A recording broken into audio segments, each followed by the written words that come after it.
Good morning. Good morning. Welcome in, Rebecca. Welcome in, Tamara, and welcome in, Abbott. Glad you guys are here. It is October. Hey, Joey, welcome in. Got you in here too. October the 22nd, 2024. Almost said 2022, but it's 2024. We're going to be in chapter 22 to sync up with that date of October the 22nd. We'll start in verse 1 of chapter 22. It says, a good name is to be chosen rather than riches, loving favor rather than silver and gold. And there's a note on verse 1. Self-worth is more important than net worth. It is better to have a good name and reputation than to be a millionaire. And there is Mrs. Dyer Family Farm and Andy. Welcome in. Mrs. Dyer, I love you. I can see her behind me there, behind the camera there. But she is joining us this morning.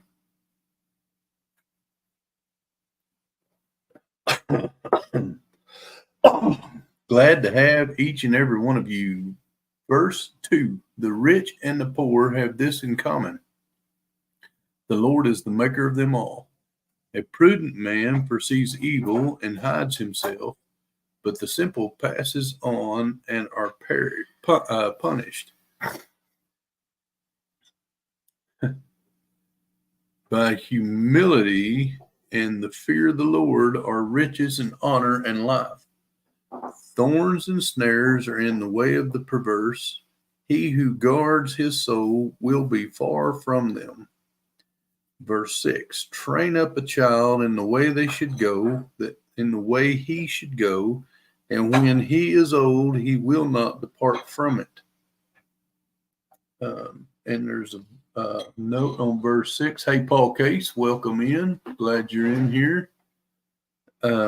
Verse 6's note says the word for train up comes from the Hebrew word that describes the palate of or roof of the mouth in order to simulate a newborn's sucking reflux.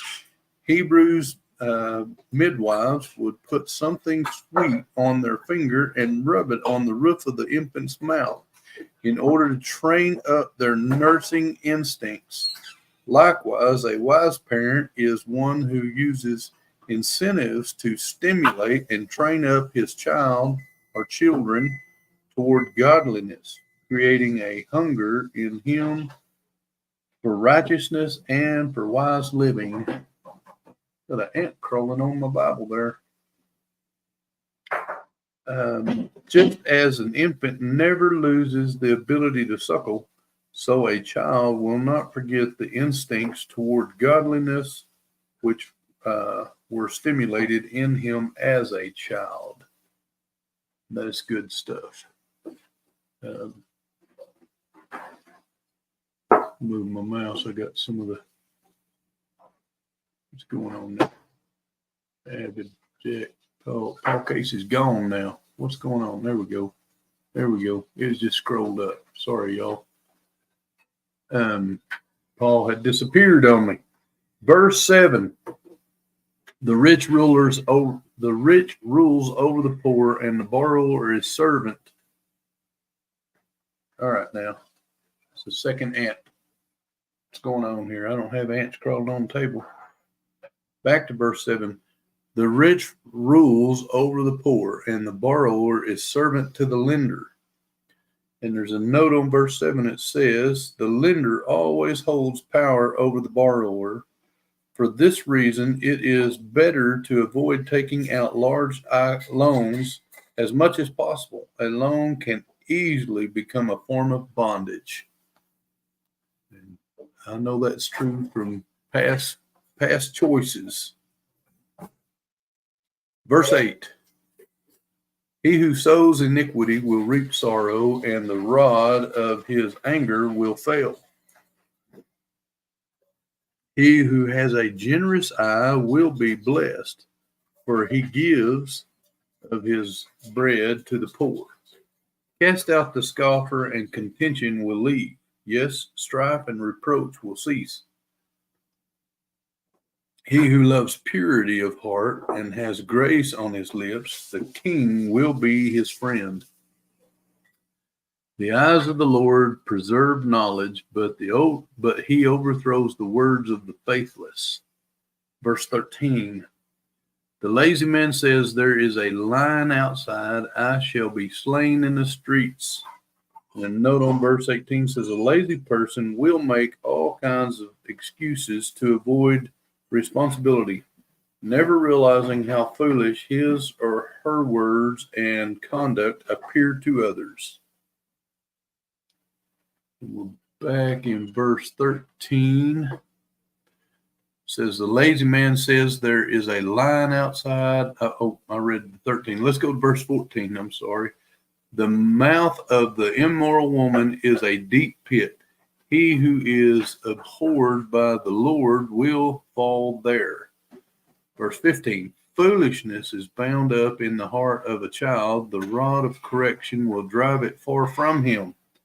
And then there's a note on verse 15. It says, foolishness comes with being a child. Thus, parents need to correct children, not only because discipline purges wrong conduct from a child's life, but because it points them in the right direction, the way of wisdom. Correction in this context includes teaching children to distinguish between right and wrong, and may sometimes involve corporal punishment.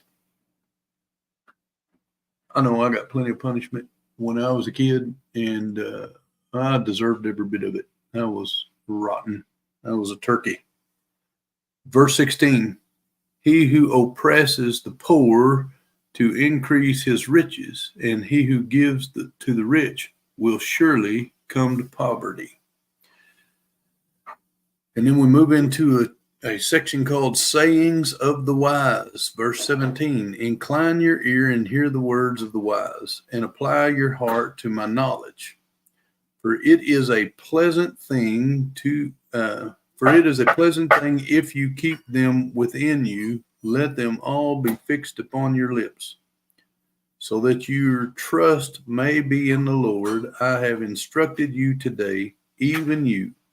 Have I not written to you excellent things of counsels and knowledge, that I may make you know the certainty of the boy, I cannot read. Verse 21, that I may make you know the certainty of the words of truth, that you may answer words of truth to those who send to you. Do not rob the poor because he is poor, nor oppress the afflicted at the gate. For the Lord will plead their cases and plunder the soul of those who plunder them.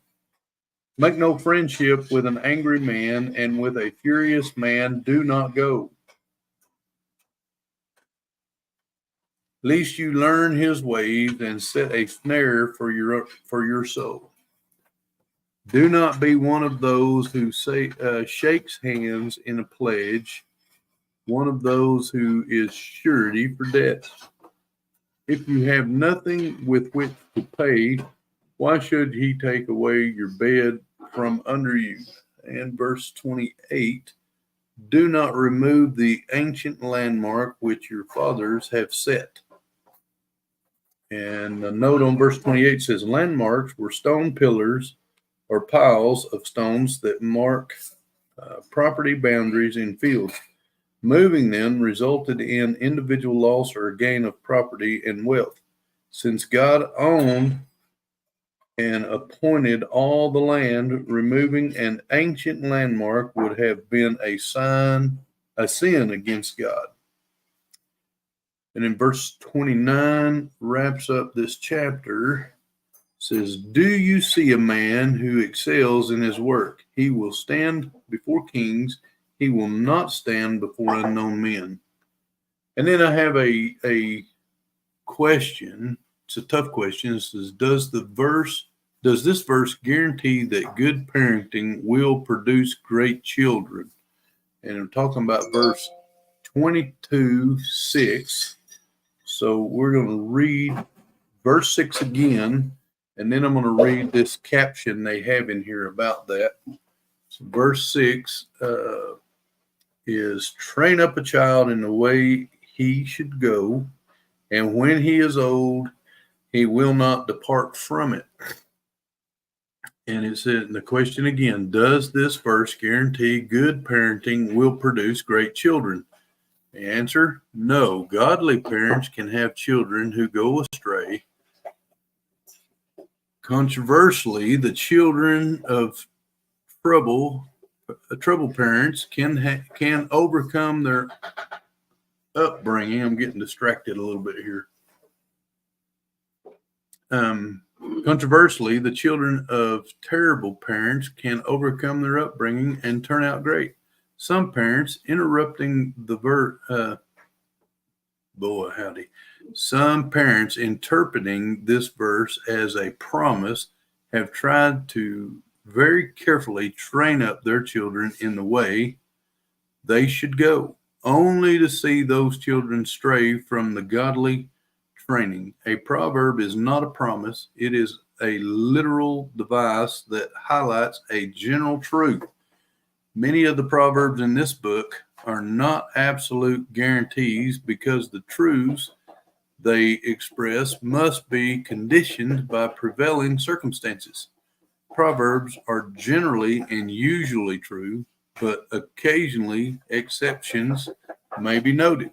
When children from Christian homes go astray, their parents often carry a load of guilt and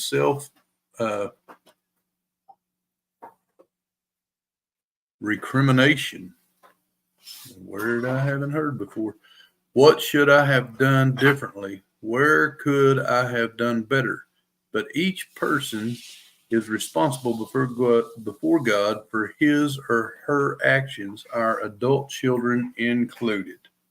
So that's good stuff. That is something that Mrs. Dyer Family Farm and I have lived through ourselves. But on the backside of it, God prevailed, and our child is doing fantastic now. Starting a new job today in a new state. So we're proud of him. Very. Very.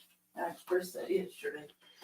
All right, let's flip over to Ephesians chapter 6, verses 10 through 20, and let's put on our armor, y'all. Dina's a scurry in the kitchen behind me, and it kind of distracted me a little bit while going on. Sorry. Verse 10, chapter 6 of Ephesians. Let's put on the whole armor of God. Finally, my brethren, be strong in the Lord and in the power of his might. Put on the whole armor of God, that you may be able to stand against the wiles of the devil. For we do not wrestle against flesh and blood, but against principalities, against powers, against the rulers of the darkness of this age, against spiritual hosts of wickedness in the heavenly places. Therefore take up the whole armor of God, that you may be able to withstand in the evil day, and having done all, to stand. Stand therefore, having girded your waist with truth, having put on a breastplate of righteousness, and having shod your feet with the preparation of the gospel of peace. Above all, taking the shield of faith, with which you will be able to quench all the fiery darts of the wicked one, and take the helmet of salvation and the sword of the Spirit, which is the word of God, praying always with all prayer and supplication in the Spirit, being watchful to this end with all perseverance and supplication for all the saints, and for me, that utterance may be given to me, that I may open my mouth boldly to make known the mysteries of the gospel, for which I am an ambassador in chains, that in it I may speak boldly as I ought to speak. And now, thank you, Andy. He is doing great, our child. We are ready to face the day, and we have our armor on. We've got a little bit of the word in us, and yeah, I'm ready. Really, really glad that you guys have joined us, and I thank you for that. Love each and every one of y'all. Want to challenge you to go be a blessing for someone else today. Just say, God bless y'all, and we will see you again tomorrow. Have a great day, everyone.